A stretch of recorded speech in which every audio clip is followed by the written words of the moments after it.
দিচ্ছি, ও কি কথা বলছে বম্মার কপালে একটা টিপ দাও, টিপ দিয়ে যা। আয় আয় চাঁদ মামা, টি দিয়ে যা। বম্মাকে একটা হাঁটি খেয়ে নাও তো। আয় আয় চাঁদ মামা, টি দিয়ে যা।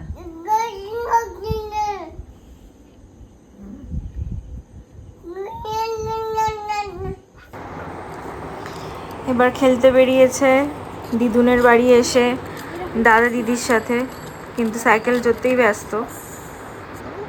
কানে দিয়ে বলো, ওই কানে দিয়েছে, কানে হ্যালো বলো। ও কানে নিয়ে হ্যালো বলতে পারে না, বলে, কিন্তু এখন কিছু বলছে না, মজা নিচ্ছে।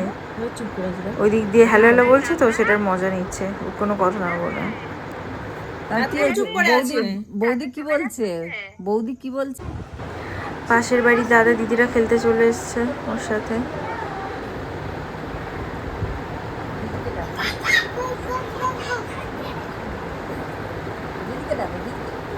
দাদা দাদা বলে সারাক্ষণ ডাকে, জানলা দিয়ে সারাক্ষণ ডাকে। ঘরে কাউকে খেলতে পায় না তো, ওখানে পেয়েছে দিদুনের বাড়ি।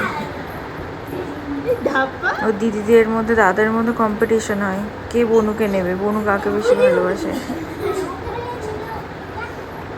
বনু ঘরে তো পায় না এত খেলার সাথে, আর ওর দিদিদের একটু বেশি পছন্দ, বড় বড় দিদিদের। এইটা হলো রিমি। ওই ইমিকে ইমি বলে ডাকে না, ন্যানা বলে ডাকে। ইমি মানে হলো আমার মাসির মেয়ে, মানে ওর দিদুনের মেয়ে, সে ওর মিমি হয়। তো ইমি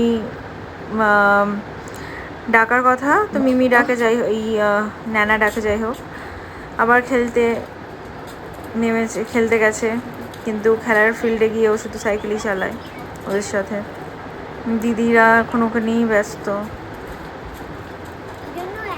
যেদিন আমার মেয়ে চলে এসেছিলো আমার মাসিমণির বাড়ি থেকে, মানে ও দিদুনের বাড়ি থেকে, ওই যে দেখছো যে বড় দিদিটা আছে যে সাইকেল চালাচ্ছে, ও কাজ ছিল।